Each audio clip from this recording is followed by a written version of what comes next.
Magandang araw! Sama-sama tayong matuto sa Teacher Sal Learning Resource Channel. Revised K-12 Curriculum, JMRC 5, Quarter 4, Week 5, ang mga positibong pagtingin sa mga mamamayan batay sa sariling pananampalataya ay tanda ng pagiging positibo sa buhay. Basahin at unawain ang bawat sitwasyon. Tukuyin kung anong mabuting epekto ng pananampalataya sa pamayanan ang ipinapakita dito. Piliin ang tamang sagot sa loob ng kahon at isulat ang letra sa patlang bago ang bawat bilang. A. Pagkakaisa, B. Pagtulong, C. Pakikibahagi sa mga pagdiriwang, D. Moralidad, E. Kapayapaan. Araw ng pagsisimula ng Ramadan, kaya naman nag-anunsyo ang pamahalaan na walang pasok sa buong bansa bilang pakikiisa at paggalang sa tradisyon ng mga kapatid nating Muslim. Ang sagot ay letrang C, pakikibahagi sa mga pagdiriwang. Sinalanta ng malakas na bagyo ang ilang probinsya sa bansa. Kaya naman, agarang nagpadala ng tulong ang iba't ibang organisasyon, pati na din ang mga samahan sa simbahan upang mabigyan ng mga ayuda at makapagsimula muli ang mga naging biktima ng bagyo. B. Pagtulong. Maayos na nakapag-usap sa barangay sa tulong ng kapitan ang magkapitbahay na nagkaroon ng hidwaan. Naging bukas ang dalawang panig sa paliwanag ng bawat isa at sabay na gumawa ng solusyon. D. Moralidad. Naapula agad ang sunog sa isang bahay at hindi na kumalat pa sa ibang kabahayan dahil nagtulong-tulong ang magkakapit-bahay na buhusan ito ng tubig. Ang iba naman ay tumulong sa pagbubuhat ng mga gamit at ilan ay mabilis na tumawag ng bombero. A. Pagkakaisa.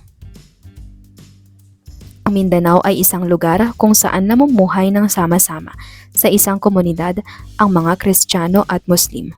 Magkakaiba man ng paniniwala at relihiyon, ngunit hindi ito hadlang upang mamuhay ang bawat isa ng matiwasay. E. Kapayapaan. Hahatiin ang inyong klase sa 5 pangkat. Pipili ang bawat grupo ng isang miyembro na bubunot ng salitang papahulaan naman sa ibang mga kasapi. Bibigyan ng 1 minuto ang bawat pangkat na hulaan ang salita. Hindi maaaring sabihin ng salitang nabunot.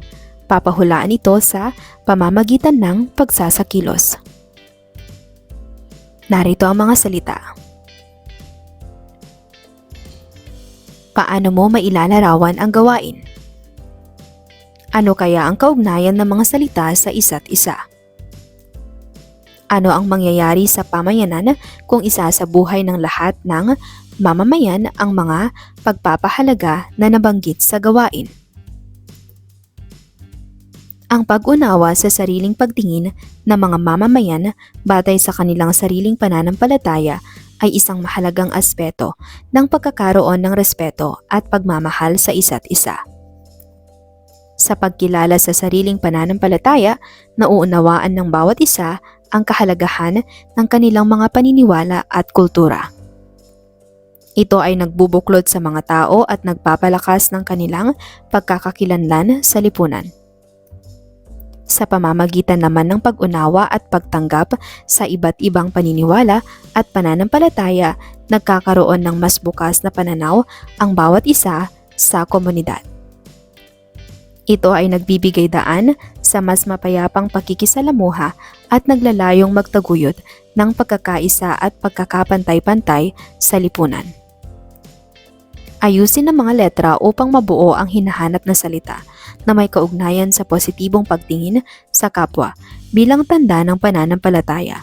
Gamiting gabay ang kahulugan ng salita sa bawat bilang. Isulat ang sagot sa patlang. Ito ay tumutukoy sa maganda at mabuting pagtingin sa mga bagay-bagay. Positibo. Ito ay proseso ng pagpapalakas o pagpapatatag ng isang bagay o katangian. Pagpapatibay. Ito ay tumutukoy sa pagbibigay diin sa isang ideya o konsepto. Nagpapatingkad. Para sa ikalawang araw, kaugnay na paksa bilang isa, mga gawain na nagpapatingkad ng positibong pagtingin sa mga mamamayan. Halina't umawit. Pananagutan mula sa Himig Jesuita sa panulat ni Father Eduardo Hontiveros. Walang sinuman ang nabubuhay para sa sarili lamang. Walang sinuman ang namamatay para sa sarili lamang. Tayong lahat ay may pananagutan sa isa't isa. Tayong lahat ay tinipon ng Diyos na kapiling niya. Sa ating pagmamahalan at paglilingkod sa kanino man, tayo ang magdadala ng balita ng kaligtasan. Tayong lahat ay may pananagutan sa isa't isa. Tayong lahat ay tinipon ng Diyos na kapiling niya. Sabay-sabay ngang mag-aawitan ang mga bansa, tayo'y tinuring ng Panginoon bilang mga anak. Tayong lahat ay may pananagutan sa isa't isa. Tayong lahat ay tinipon ng Diyos na kapiling niya. Walang sinuman ang nabubuhay para sa sarili lamang. Walang sinuman ang namamatay para sa sarili lamang. Tayong lahat ay may pananagutan sa isa't isa. Tayong lahat ay tinipon ng Diyos na kapiling niya. Tayong lahat ay tinipon ng Diyos na kapiling niya. Tayong lahat ay may pananagutan. Tungkol saan ang awiting ating sinabayan? Tungkol ito sa pagmamahalan, pananagutan at pagkakaisa ng tao. Ayon sa awitin, bakit hindi lamang para sa sarili na bubuhay ang bawat tao? Dahil may pananagutan tayo sa isa't isa at kailangan nating magtulungan. Ano-ano kaya ang mga pananagutan natin sa ating kapwa? Tumulong, magmahal, rumespeto at maglingkod sa kapwa. Sabi nga sa isang awitin, walang sinuman ang nabubuhay para sa sarili lamang. Nais nitong iparating sa atin na habang tayo ay nabubuhay, kailangan natin ng tulong at pagkalinga ng ating kapwa. Kaya naman, dapat lamang na ipakita natin sa kanila ang wastong pakikitungo at positibong pagtingin sa kanila. Mayroon tayong mga pananagutan o mga tungkulin na nararapat isagawa upang mapanatili ang mabuting ugnayan sa iba. Ang mga gawain na nagpapatingkad ng positibong pagtingin sa mga mamamayan ay maaaring magkakaiba, ngunit may isang layunin. Ito ay ang magkaroon ng mabuting ugnayan sa ating kapwa. Narito ang ilang halimbawa ng mga gawain na maaaring makatulong sa pagpapalakas ng positibong pagtingin sa ating kapwa sa komunidad. Pagkakaroon ng kamalayan. Palawakin ang iyong mga kaalaman at pag-unawa sa iba't ibang kultura, paniniwala at pananaw. Sa pamamagitan nito, magkakaroon ka ng kamalayan sa wastong pakikitungo sa iba. B. Pagtulong sa iba. Ang pagtulong sa ibang tao ay isang magandang gawain na nagpapalakas ng positibong pagtingin. Pagtulong sa iba. Halimbawa, ang pagtulong sa mga nakatatanda sa pagbuhat ng kanilang mga bagay o ang pagtulong sa mga kaklase na nahihirapan sa kanilang mga gawain. C. Pagpapakita ng paggalang. Ang pagiging magalang at pagrespeto sa ibang tao kahit na sila ay iba sa iyo ay nagpapatingkad ng positibong pagtingin. Halimbawa, ang pagbati sa iyong guro o pagtanggap sa mga bagong kaibigan ng may ngiti at magalang na salita. D. Pagbibigay ng pag-asa. Ang pagbibigay ng inspirasyon at pag-asa sa iba ay nagpapalakas din ng positibong pagtingin. Halimbawa, ang pagpapalakas sa loob sa isang kaibigan na huwag sumuko sa kanyang mga pangarap at ang pagpapakita ng suporta sa kanilang mga plano at ambisyon. E. Pagpapalaganap ng kabutihan. Ang pagsasabuhay ng mga mabubuting gawa at pagpapalaganap ng kabutihan sa komunidad ay nagpapatingkad din ng positibong pagtingin. Halimbawa, ang pagsasagawa ng clean-up drive sa kanilang paaralan o barangay o ang pagtulong sa pagpapakain ng mga nagugutom. Pagpapakita ng pasasalamat. Ang pagpapakita ng pasasalamat sa mga biyaya at tulong na kanilang natatanggap ay nagpapalakas din ng positibong pagtingin. Halimbawa, ang pagbibigay pugay sa mga magulang, guro o ibang tao nagbibigay sa kanila ng suporta at pagmamahal. Sa kabuuan, sa pamamagitan ng mga gawaing ito, ang mga tao ay mas nagiging positibo at mas handang makipag-ugnayan at tumulong sa isa't isa sa pamayanan. Hahatiin ang inyong klase sa 5 o higit pang pangkat. Aatasan ng bawat pangkat na ipakita sa pamamagitan ng tableau ang mga gawaing nagpapatingkad ng positibong pagtingin sa mga mamamayan. Gamiting gabay ang nilalaman ng aralin. Gumawa kayo ng isang Facebook note tungkol sa mga gawaing nagpapatingkad ng positibong pagtingin sa mga mamamayan. Idikit ang inyong larawan sa bilog. Isulat ang isang parirala o pangungusap sa ulap bilang inyong paglalahad at paghanda sa pagbabahagi ng inyong sagot sa klase. Posibleng sagot, ang paggawa ng mabuti at pagtulong sa kapwa ay nagpapalaganap ng positibong pagtingin sa ating komunidad.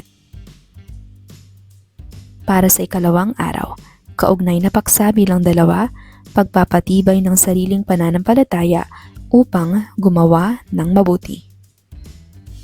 Ang pagpapatibay ng sariling pananampalataya upang gumawa ng mabuti ay naglalarawan ng proseso kung saan ang isang tao ay nagtataguyod at nagpapalakas ng kanyang mga paniniwala upang magsilbing gabay sa kanya sa paggawa ng mga mabubuting gawain at desisyon sa buhay. Sa pamamagitan ng pagpapatibay ng sariling pananampalataya, ang isang tao ay mas mapapatatag ang kanyang mga prinsipyo at mga pagpapahalaga.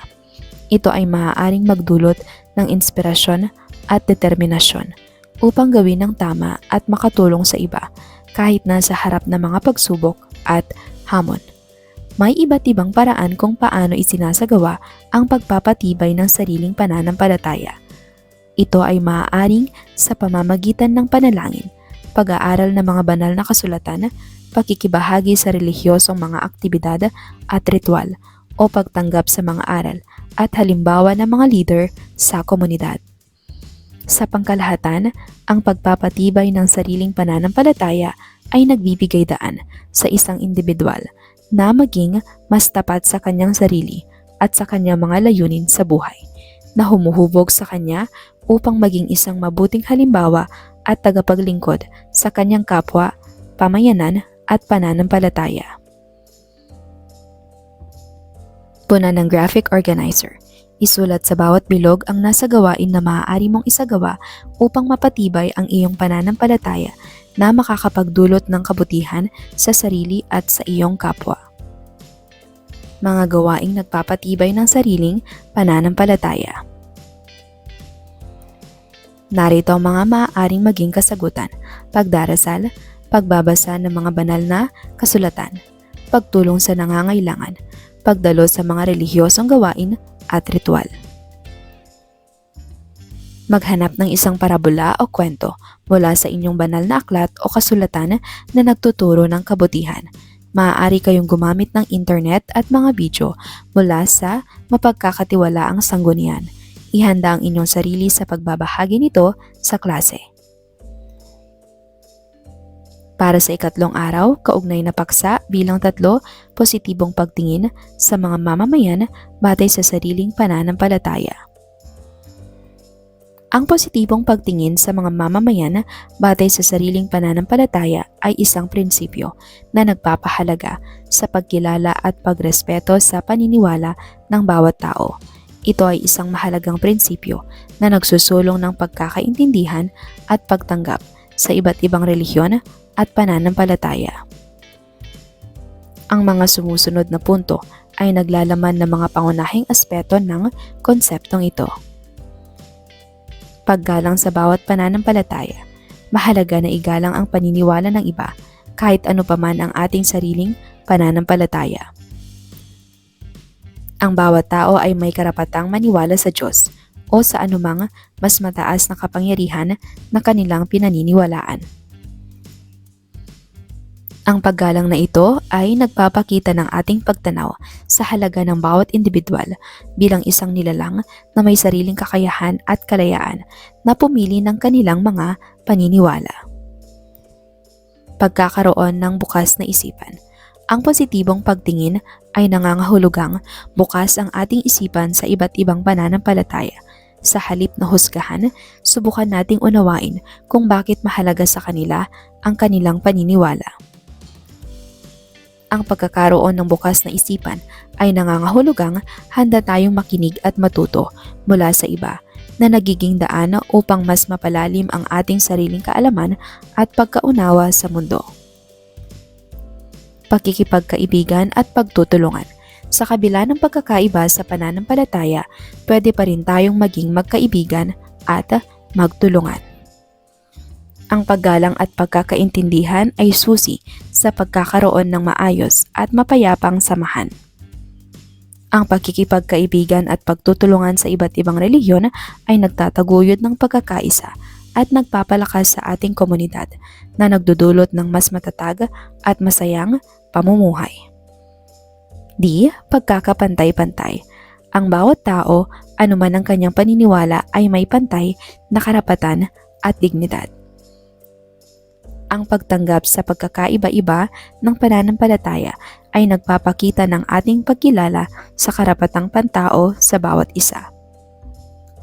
Ang pagkakapantay-pantay ay nagtatanggal ng diskriminasyon at nagbibigay ng pantay na oportunidad para sa lahat, anuman ang kanilang relihiyon.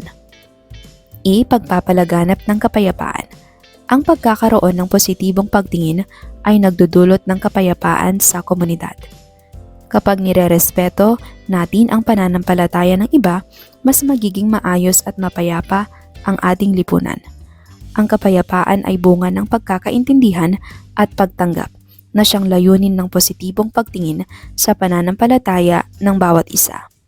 Sa kabuuan, ang positibong pagtingin sa mga mamamayan batay sa sariling pananampalataya ay nagsusulong ng respeto, pagkakaintindihan at pagtanggap sa bawat individual, anuman ang kanilang relihiyon. Ito ay isang mahalagang prinsipyo na naglalayong lumikha ng isang mapayapa, masaya at makatarungang lipunan kung saan ang bawat tao ay may pantay na karapatan at kalayaan na ipahayag ang kanilang pananampalataya. Para sa ika-4 na araw. Ang positibong pagtingin sa mga mamamayan batay sa sariling pananampalataya ay nagsusulong ng mabuting ugnayan sa komunidad sa pamamagitan ng pagkilala at respeto sa paniniwala ng bawat isa. Ang pagpapalawak ng kaalaman sa iba't ibang kultura, pagtulong sa kapwa, pagpapakita ng paggalang, pagbibigay ng pag-asa, pagpapalaganap ng kabutihan at pagpapakita ng pasasalamat ay nagtataguyod ng positibong pagtingin. Ang mga gawaing ito ay nagdudulot ng pagkakaintindihan at pagkakaisa na nagpapalakas ng relasyon sa komunidad. Ang pagpapatibay ng sariling pananampalataya sa pamamagitan ng panalangin, pag-aaral ng banal na kasulatan at pakikibahagi sa relihiyosong aktibidad ay humuhubog sa mga prinsipyo at pagpapahalaga ng isang tao na nagsisilbing gabay sa paggawa ng mabuti.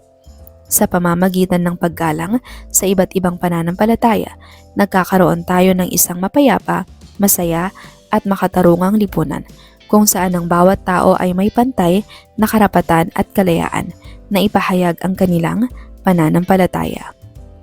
Basahin at tukuyin kung anong gawain ukol sa pagpapatingkad ng positibong pagtingin sa ating kapwa sa komunidad ang tinutukoy sa bawat bilang. Isulat ang letra ng tamang sagot sapat lang bago ang bilang. A. Pagtulong sa iba. B. Pagpapakita ng paggalang.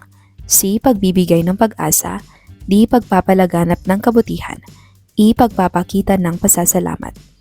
Palakasin ang loob ng kaibigan na huwag sumuko sa kanyang mga pangarap. C. Pagbibigay ng pag-asa. Pagtulong sa mga matatanda na magbuhat ng mga mabibigat na gamit. A. Pagtulong sa iba. Pagbibigay pugay sa mga magulang at tagapangalaga. E. Pagpapakita ng pasasalamat. Pagsasagawa ng cleanup drive sa kanilang paaralan o barangay. D. Pagpapalaganap ng kabutihan. Pagtanggap sa mga bagong kaibigan ng may ngiti at magalang na salita. Pagpapakita ng paggalang. Pagtambalin ang mga paglalarawan ng iba't ibang katangian ng pagkakaroon ng positibong pagtingin sa mga mamamayan batay sa sariling pananampalataya sa hanay A at ang tinutukoy na katangian sa hanay B. Isulat ang iyong sagot sa nakalaang patlang. Hanay A, mahalaga na igalang ang paniniwala ng iba kahit ano pa man ang ating sariling pananampalataya. A. Paggalang sa bawat pananampalataya. Ang bawat tao, anuman ang kanyang paniniwala, ay may pantay na karapatan at dignidad. D. Pagkakapantay-pantay. May kahandaang makinig at matuto mula sa iba na nagiging daan upang mas mapalalim ang ating sariling kaalaman at pagkaunawa sa mundo. B. Pagkakaroon ng bukas na isipan. Kapag nirerespeto natin ang pananampalataya ng iba, mas nagiging maayos at mapayapa ang ating lipunan. E. Pagpapalaganap ng kapayapaan. Ang gawain na ito ay nagtataguyod ng pagkakaisa at nagpapalakas sa ating komunidad na nagdudulot ng mas matatag at masayang pamumuhay. C. Pakikipagkaibigan at pagtutulungan. Para sa inyong takdang aralin, pumili ng isang kasama sa pamayanan na may ibang relihiyon sa iyo. Mas maganda kung ito ay iyong kaedad. Magbahagi kayo sa isa't isa ng mga paniniwala at aral sa sariling pananampalataya. Maging bukas ang isipan sa pagkikipag-usap. Isulat sa iyong kwaderno ang iyong mga naging realisasyon sa pagkikipag-usap sa kanya. Maghanda para sa pagbabahagi nito sa klase.